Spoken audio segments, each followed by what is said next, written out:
Here's a kid who has a hearing disorder, who goes to school. She has some language and hearing. And she goes to school and she wears hearing aids. And the school forgets that doesn't mean she hears. So when the teacher says, okay, everybody line up, we're going to the library. When everybody, this wall of sound hits her, right? And she's looking around. Yeah, she has no idea where she's going. She never has an idea, but she's trying to be a good girl. That's really important for her. She's trying to be a good girl, so she'll stand up, she'll line up, and she just is kind of looking around to see where we're going. And I think about, imagine if...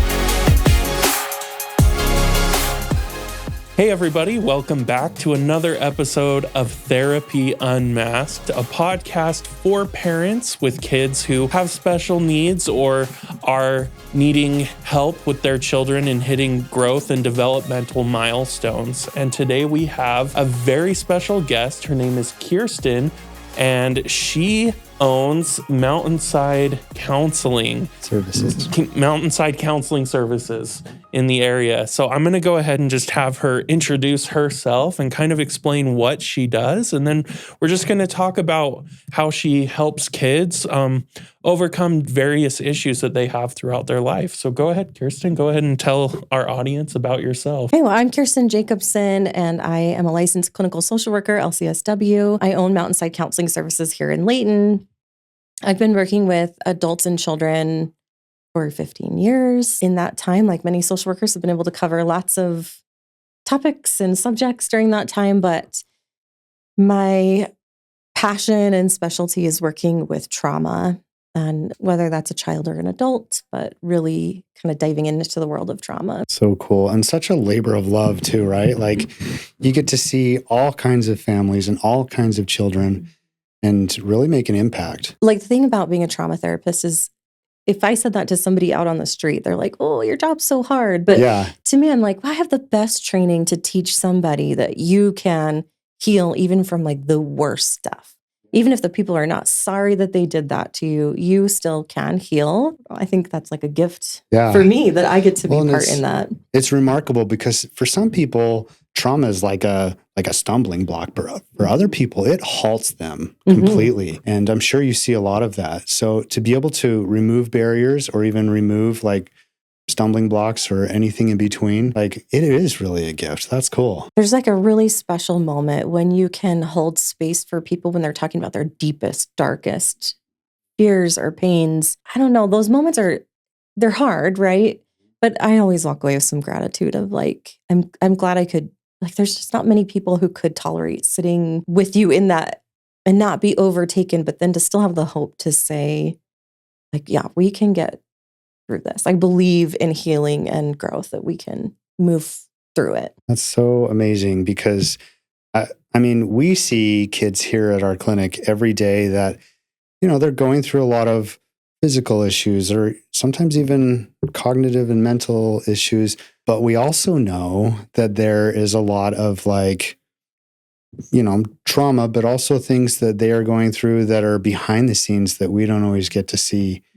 And that's one of the reasons why we wanted to have you come in, Kiersten, is because what you offer to families, it's very complementary to our type of therapy. Because your therapy and our therapy, they play well together, right? Mm-hmm. I mean, I know you know this, but working in the area of like disability comes from experiencing it myself with my own child, you know, and just how difficult that was. I'm sure parents just know this, right? Like how difficult it was to get people to believe me that something was going on for my child, you know, and to like listen to me. And it would like strike me so hard. I'm like, but I'm also a pediatric therapist with like 10 to 15 years of experience. And if I can't get the help that we need, there's something broken there, you know, and in the last few years, I have really moved over to working more with the kids who have experienced the medical trauma or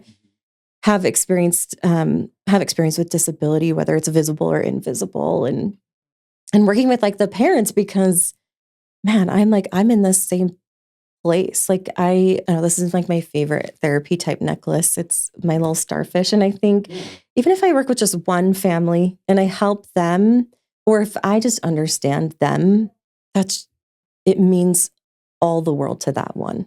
Like it made all the difference to that one person, and I can get my advocacy hat on and get fired up about all that it shouldn't be so hard. But I think we are a special tribe in a way of parents who have children with disability and understanding the difficulty, which I believe is trauma, of them having to experience the world that is neurotypical or set up to be mainstream or whatever, right? And these kids have to fight really hard to integrate into that world with very little social supports often. And so I'm like, that's kind of the area that I really love looking at, and I've been excited to grow in that area also, just from my own personal experience or watching my child and just looking at like, how can we improve this experience for families, right? We just need to do better.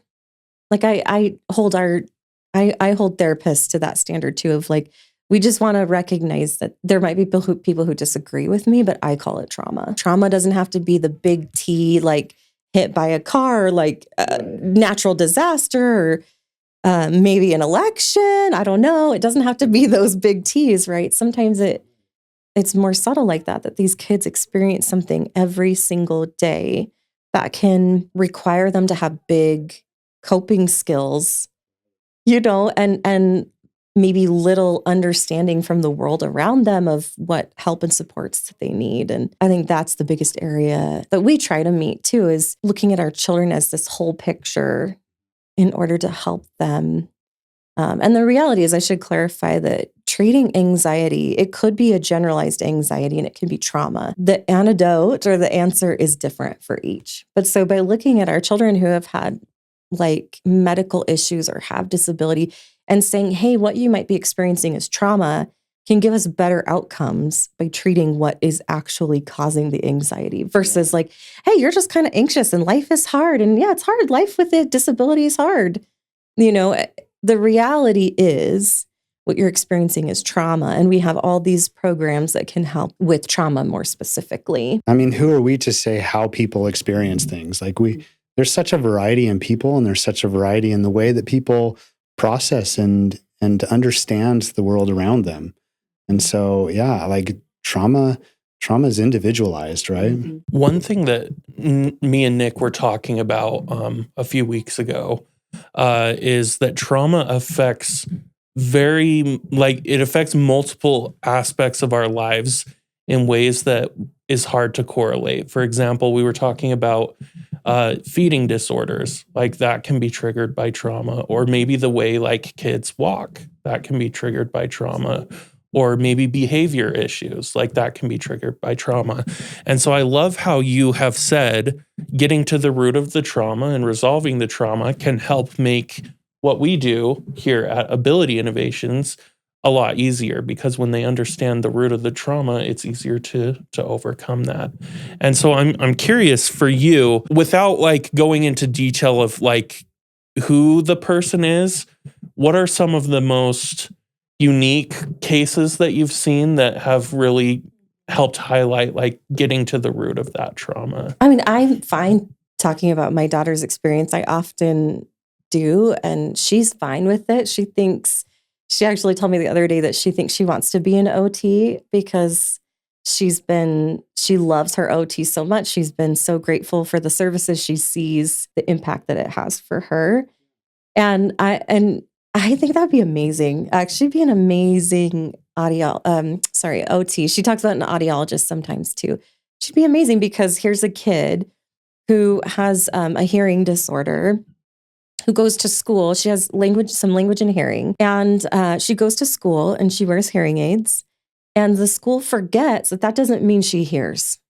So when the teacher says, okay, everybody line up, we're going to the library, when everybody, this wall of sound hits her, right?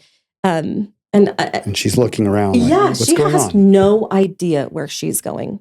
She never has an idea. But she's trying to be a good girl. That's really important for her. She's trying to be a good girl. So she'll stand up, she'll line up, and she just is kind of looking around to see where we're going.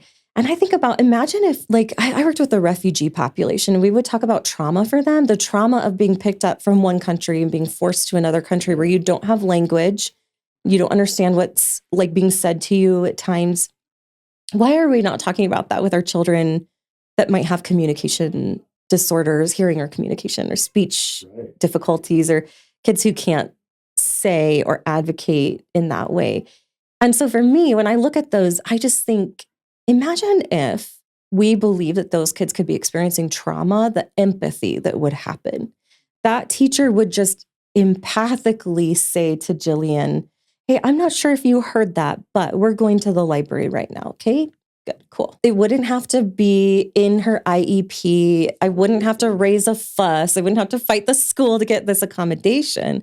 If our teachers were trained, if we were trained to believe that these kids could experience a trauma response from this thing and being confused, and I should interject that my definition of trauma is anything that overwhelms your ability to cope, which is really easy to do with a child. Right. We see that every day. Right. Or changes a worldview. Yeah. So what if the worldview is changed? Like, my daughter is the only person that she knows, the only little child that she knows that wears hearing aids.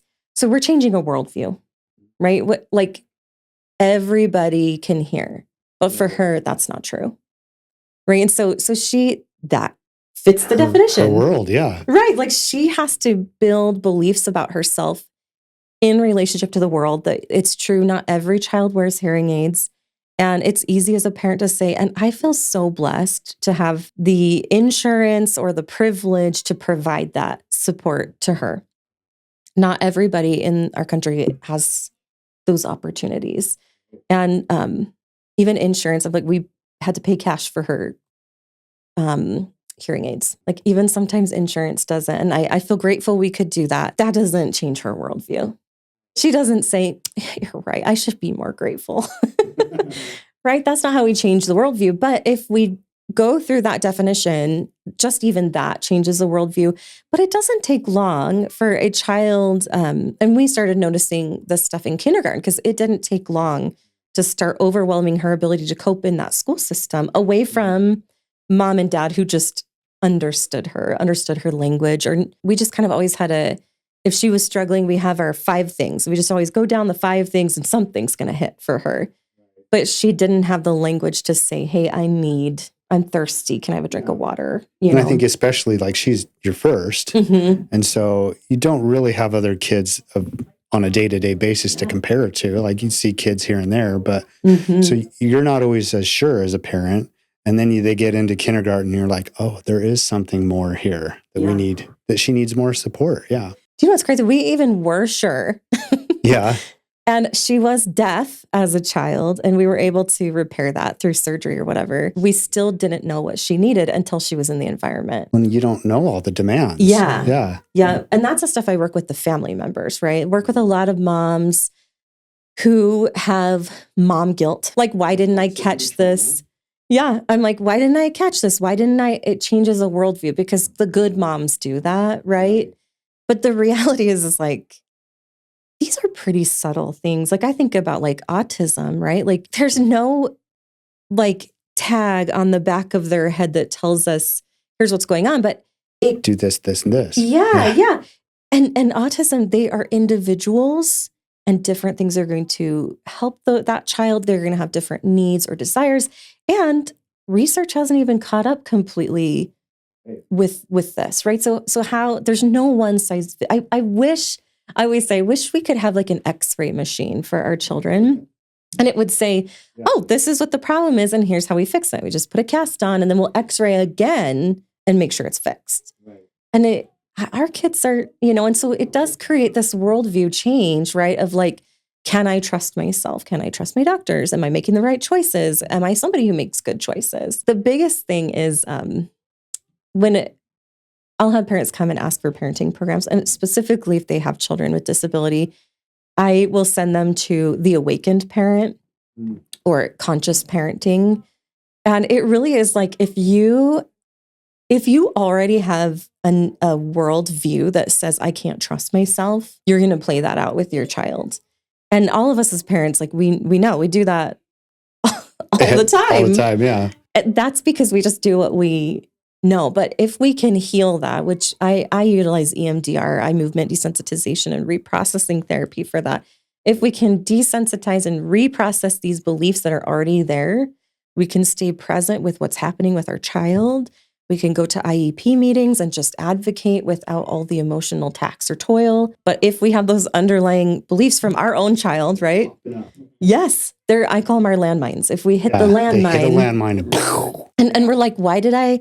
And it's interesting because in the IEP meetings, that wasn't a landmine for me, and I had some negative cognitions in there that I needed to take care of and whatever, but I think the school was kind of like, oh, this is just an anxious mom. Well, one, the IEP process is hard. Yeah. It's not easy. They do it every day. So right. Their perspective is a little different. Yeah. Right? And when we're sitting in a meeting and you're getting results for the first time about your child that you love so much. And it sounds so negative. Sounds negative. It sounds... They can't do this. They can't do this. Yeah. I even hit some spots where like, I actually knew what that meant. I know like... Our kids, this is where my advocacy hat comes in. Our kids with special, on the IEP, in the special education departments, have higher rates of depression. They just shouldn't. Yeah. But I think we're talking about their worldview. They have to make sense of the fact that I'm in special education and I'm getting pulled out while the rest of my peers stay in. And when you're 5, 6, 7, 8, 9, and whatever, even up in teens, but especially when you're that young, you don't understand. Like, oh, this is to help you. We're just going to get you caught up. You feel different. Yeah. And what does that mean, right? Different feels sad and scary for a kid. I know you guys have superheroes and stuff. And like, yes, our different abilities make us unique and strong. But kids don't always see it that way. No. Yeah. I mean, that's a big concept, right? Adults, we don't even see it that way. I think it takes a while to get to that point where you feel comfortable with it. But we as adults have to also be there too. I have to know that I am who I am. And that makes me uniquely me. And my child is who she is. And that makes her, I know I've shared that with you before. When I got the diagnosis, it was scary. And I would pray and pray and pray to just heal her ears, fix her ears. And I would have hope and confidence. And it just hit me one day that she is exactly who she is. And I love that. I love her. She's a fun girl. So I wouldn't want to change that about her, But getting to that point is hard. Sometimes it takes years. Mm-hmm. Yeah, not just hard for the child, but for the parents too. I think, like you said, praying for it to get better, just trying to do everything you can. But once you get to that point of accepting who they are and focusing on what they can do and not what they can't, I think that's where you start seeing a lot of changes. And I just I'm having a reflection, but I just committed the cardinal sin of, you know how people a lot of times will tell these stories and they'll talk about how hard it was. And then all of a sudden it's better. Right. And I was like, I did pray and it came to my mind, but I did therapy for myself. You worked on that. I did affirmations, and I still have to remind myself that I don't have to feel sorry for my daughter, because I caught myself the other day. My 4-year-old had said, things are just hard for her, huh? And I was like, no, we don't want to say that to her. No, because I don't want her to feel like she is needier than anybody else, or that she's defective in any way, or that she doesn't have the strength or the capacity to reach the potential that she has. That everybody else does. Yes. Yeah. And nobody has to reach the same levels. It was outside of my value system of I just want them to be happy. I grew up with a kid that had Down syndrome. His mom did such a great job of keeping him involved, and he was happy. Yeah. Right. And he ended up working a job, and she would talk a little bit about, she started the nonprofit Sharing Down Syndrome, how she was so scared in the beginning of how limited his life would be. But he is the happiest person on this planet because he is living authentically to him. He does hip hop classes. He, works a job. He has his friends. And I'm like, if I could just get out of my own way I could be happy like him too, and my daughter can wear hearing aids and be happy too. And in the end, that's like by focusing on how hard life is for her, me personally being so scared for her, I like inadvertently taught her life is hard. When in reality, I wanted to teach her that life is hard for all of us, but that's okay. You're strong. Normal. Yeah, we'll give you, and you have support and you have people who love you, and we're going to help you with this because you're a child also, right? But in the end, you can live the life that you want to live. Yeah. And I think that that's a message that could really drive home to our listeners and the people that are hearing this is that, sometimes it's just kind of reframing that this is all how it's supposed to be. And this is the way that our life is. And we can't fight against really what is, or we'll always lose. So let go of some of that guilt or shame. Let go of some of that stuff that we complicate our minds with, and just accept what is and move from there. Like that's a huge concept, I think, for listeners, but that's what you do, right? Yeah. I mean, we talk about that too, because the reality is, depending on severity of disability, there might be some grieving of, can my child go to college someday? And can they get married someday? I don't know. When we're talking about children, it's so hard. And there should be some grieving. But whether my daughter hears or not doesn't change how much I just enjoy being around her. And not always. I mean, like we do have the meltdowns. We do have our fall apart. Yes. I'm like, it takes a lot of energy, but at the end of the day, nobody loves her the way I do. And actually, I don't know if I like as many people as I like her, like she, and so to me, I'm like, yes, getting out of all my fears and whatever, or I guess what I'm saying is finding the place for those, which sometimes is therapy, sometimes it's friends, sometimes it's a journal, finding a place for me to be a human person, because I need to be a human person there, and leaving our relationship a space for enjoying those moments, Sounds so amazing to get there. Yeah. Yeah. And I think I always recognize, like I talked to a client last week and I was like, I know we're going through the same thing, but I also have to just acknowledge that like, this is my profession and I get tutored 8 hours a day watching other people go through it and having light bulb moments of like, yeah, that's what I'm doing too, and that's what therapy does. It's like but I participate in the therapeutic process hours a day. And so you're constantly reminding yourself. Yes. And because I know I've watched some of these things and I'm like, well, yeah, I'd love to be there. Like, why am I like, that seems so impossible to get there. And so I don't want to sit here and say, this is so easy to do, because I'm like, and because at the end of the day, it's something you work at. It's something I remind myself of. But it's also, I do my own therapy and I participate in the therapeutic process for hours a day. You go and see somebody for therapy. Yeah. And for sure. As soon as I was like in that IEP process, I was like, I'm going to need some very consistent. Well, that's one resource that I never thought of. Like, yeah, sometimes when you have to go through such a stressful thing like in the IEP process, you might need help processing that. So that's a good one. Because you think like, so here's what trauma will do to your brain. Trauma will kick you into fight or flight. And I don't do good thinking during fight or flight. I don't stop and ask the right questions. I don't stop and hold people accountable. I don't stop and say, hey, what about this thing? I get defensive or I get shut down or I get emotional or I just want this to be over and get out of here. You don't even take in everything. Right. Yeah. The polyvagal theory talks about that. If we can stay in the window of tolerance, that's the spot where I can feel a whole breath of emotion. I can feel sad when I'm hearing results or I can feel stressed or whatever, but I can stay present with the moment and I can choose how I'm going to respond.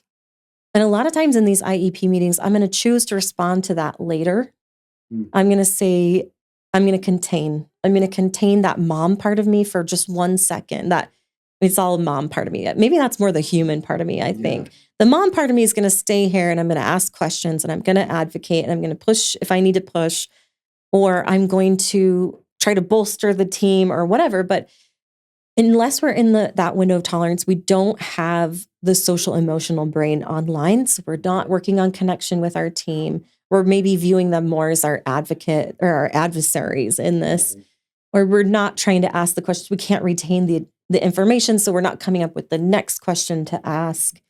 We're walking out of session. We're getting stuck. Yeah. And we've forgotten everything. And in that window of tolerance, we can be our child's advocate and stay present with the moment and choose how to respond in that moment. That means sometimes, you leave the IEP meeting and you cry. Yeah. You go sit in your car and you cry. Yeah. But in that moment, I can walk away. That's one of the biggest teachings I help with family. The other one is we do lots of rehearsing. We love to rehearse. Trauma does this as well. We rehearse all the worst case scenarios. And actually, it's our brain trying to help protect us. Yeah. And it's like that puppy mind. The puppy's like, I did good, right? And I just spent, the whole night thinking about everything bad that could happen versus what if we rehearse, what if everything just goes well? What if? And when we rehearse that, we're also training our brain to respond that way. So if I walk into that meeting and I rehearse it, what if everything goes well? I might feel more calm. I might rehearse taking breaths when I need to take breaths. I might rehearse writing down notes and checking notes. I might have a strategy that I can rehearse that helps me stay present with the moment or brings you back. Yeah. Mm-hmm. And then it doesn't trigger that fight or flight cascade. Right. Mm-hmm. But our brains naturally do that, right? Our brains naturally want us to go protection. We got to do this here and here and here, or else this is going to happen, and it starts to get away from us. But yeah, you teach people how to come back and do things that keep you present, and I love the part that you're saying create space for other feelings or things that are popping up, being I'm just going to push that over here for a minute, and then I can have space for that later. Mm-hmm. And that's cool. I hope that lots of people listening are taking notes, hey, I need to do that. I know. I need to talk to Kiersten. I'm I just hope they feel a little seen. Yeah. Because I'm people walk in with this and they'll tell me, my brain did this and that. And I'm actually what that tells me is your brain is functioning the way it's supposed to. And they're like, oh, really? Yeah, well, yeah, because they're oh, I thought it meant I was crazy. Yeah, that's right. You just don't agree with how it's functioning, but it is functioning. Yes, I know. And there's a lot, maybe emotion to it, but I'm yeah, actually, that is, our brain has mechanisms to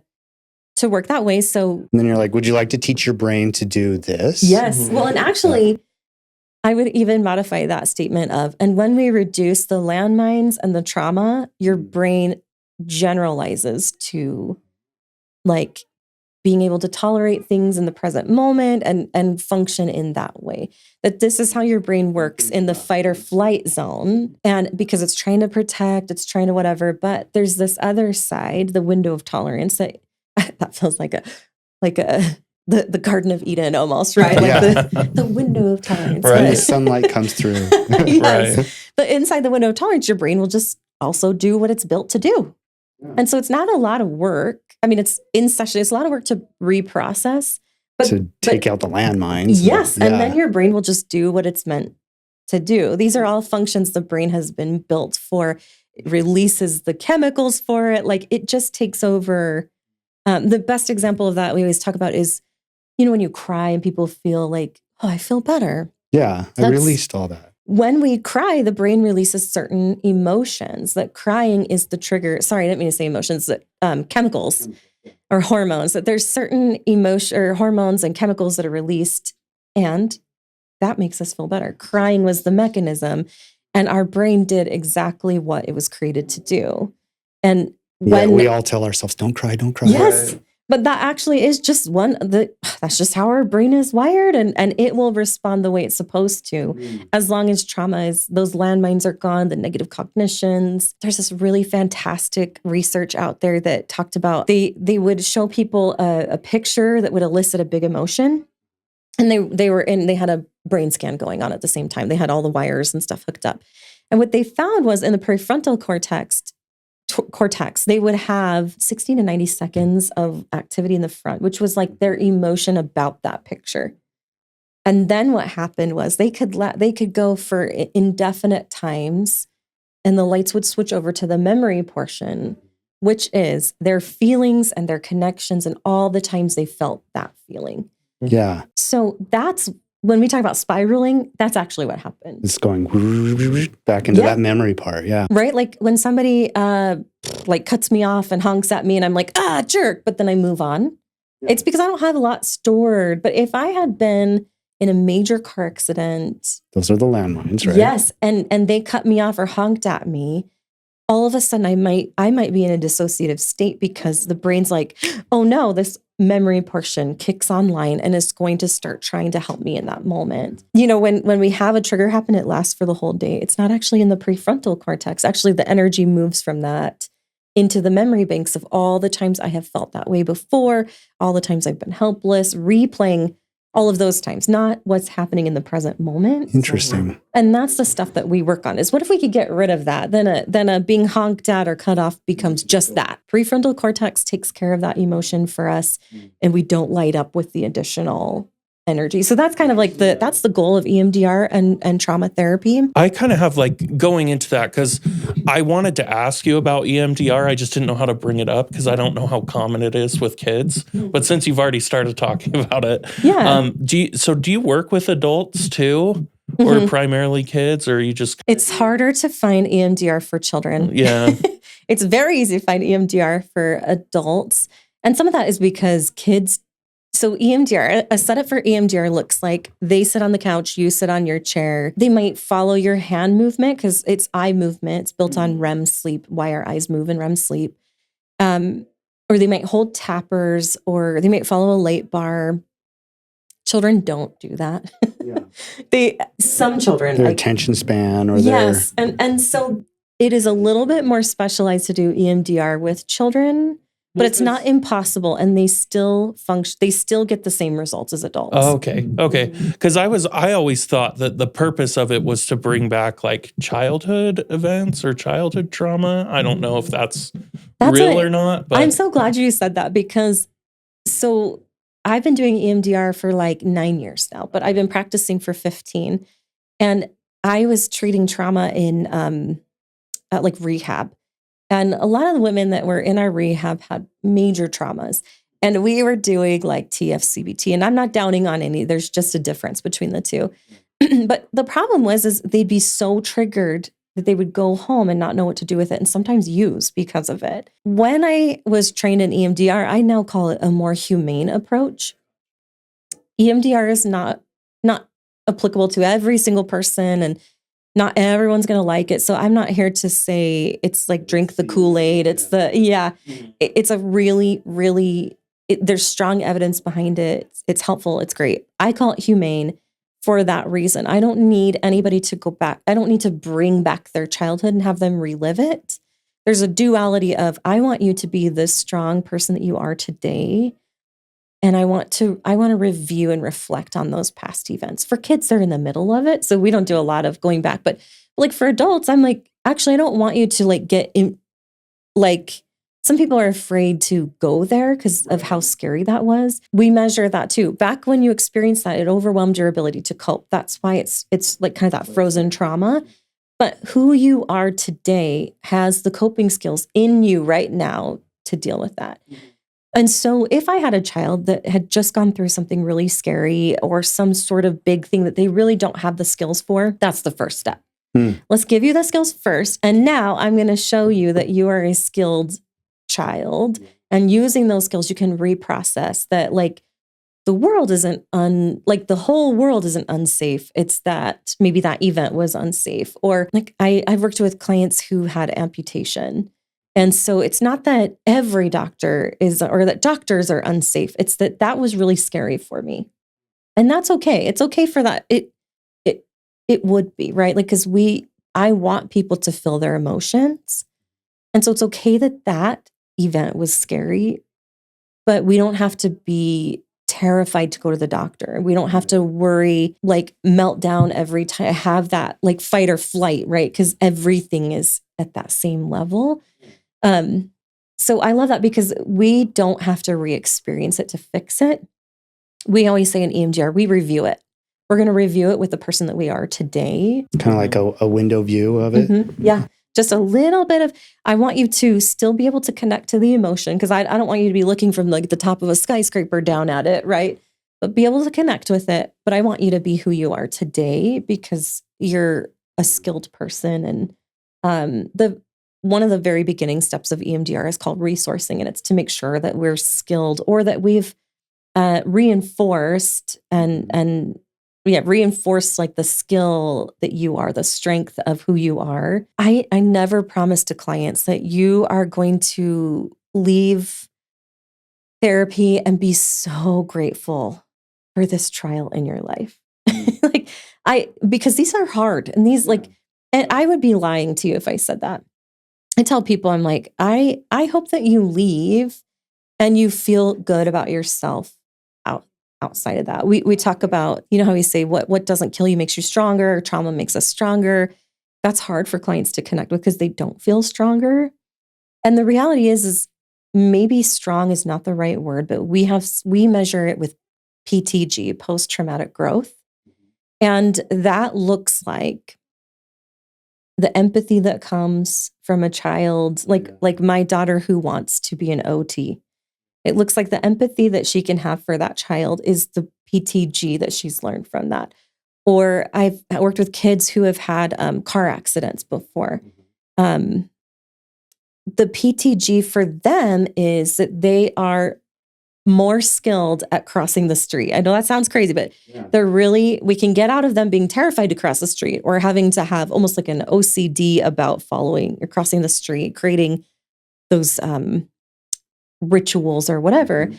But they're going to be careful, cautious people with that. They're going to protect themselves in that way. That's neither good or bad.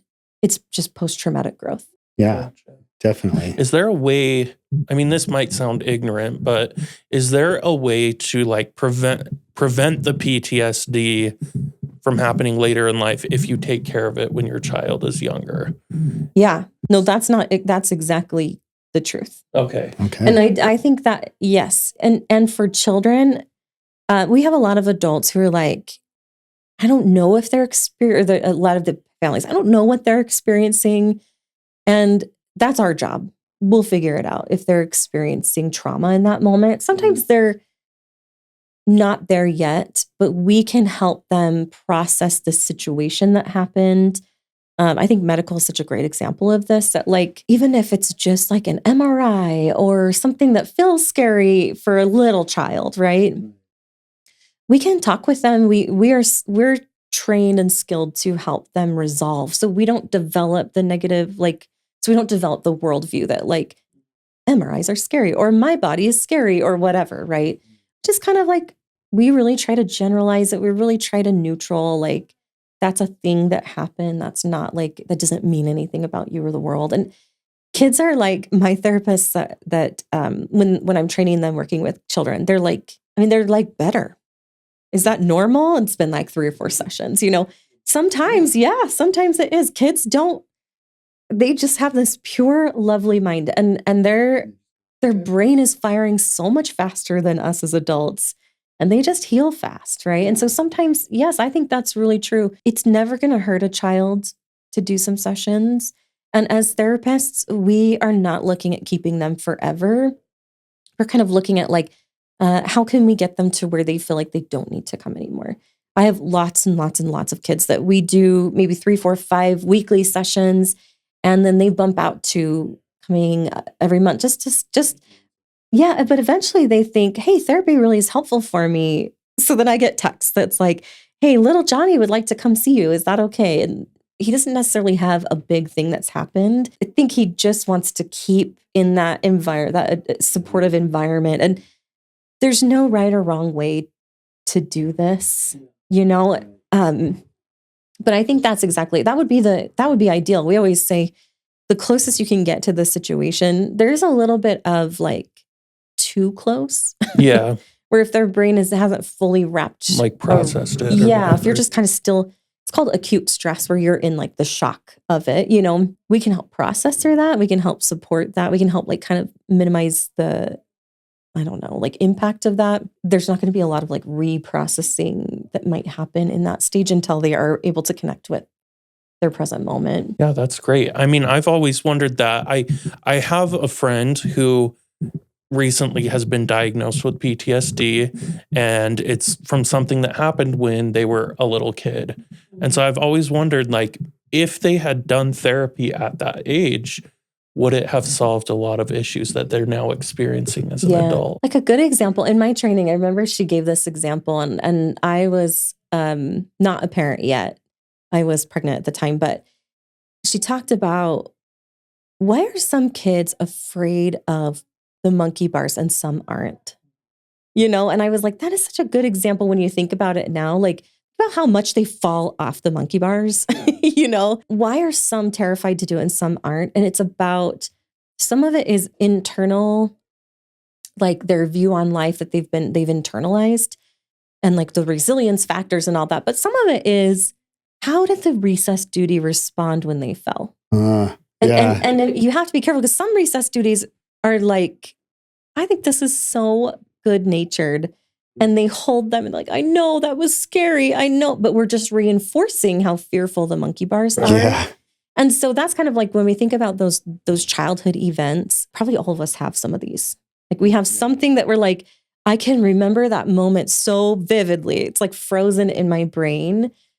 And some people who, I'm using a very broad term of trauma, and some people with that trauma response may not qualify for the diagnosis of PTSD, but they'll still have these things that we can reprocess. But you think about that, like, so for that friend, yeah, that could have been helpful. Maybe it wasn't therapy per se that he needed in that moment. I love those sessions. Those sessions, I just love so much, because I love nurturing that child as the adult you are today. And you just gives you such a lovely view of the world, that like, that child really needed something right there. And you know what? I'm going to give it to you. Yeah. Like not me, but the person. Like that person is going to be the one to nurture that. And as the adult that is wise and strong and courageous that you are, you're going to give that child what they needed right there.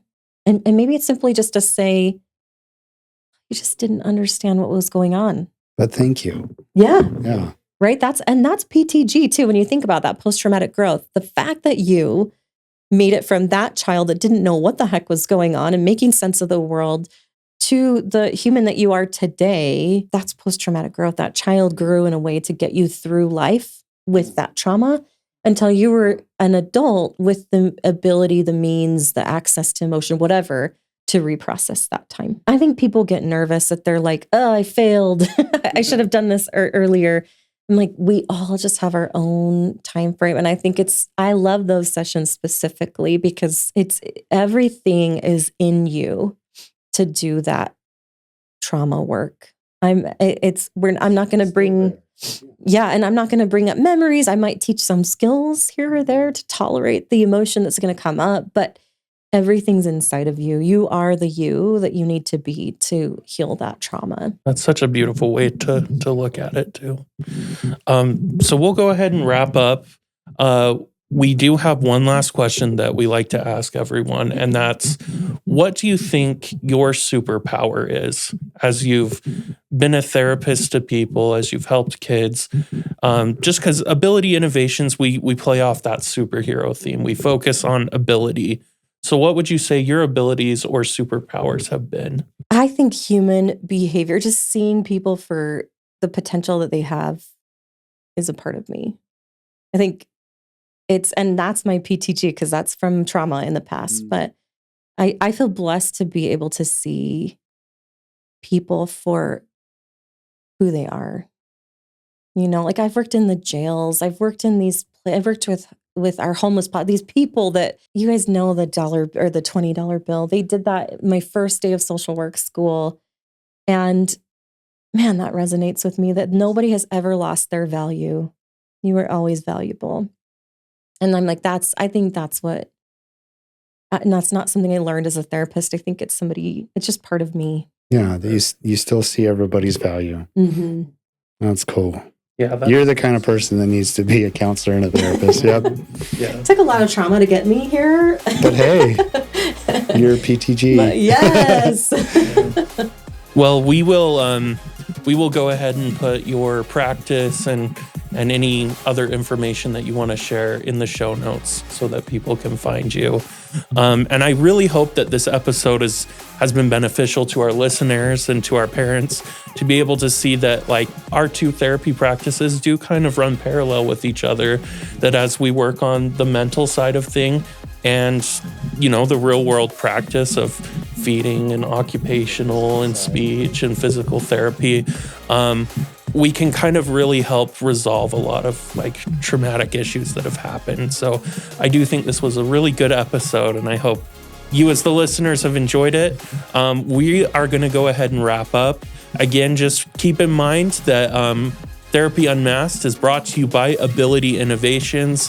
Feel free to reach out to us if you have any questions, comments, or concerns at our website at abilityinnovations.com. We also have tons of free resources and other free podcasts that you can listen to really just help your child through their therapy journey. Again, special thanks to Kiersten for joining us today. We really appreciate it. And we will see you in the next episode. Bye. Bye.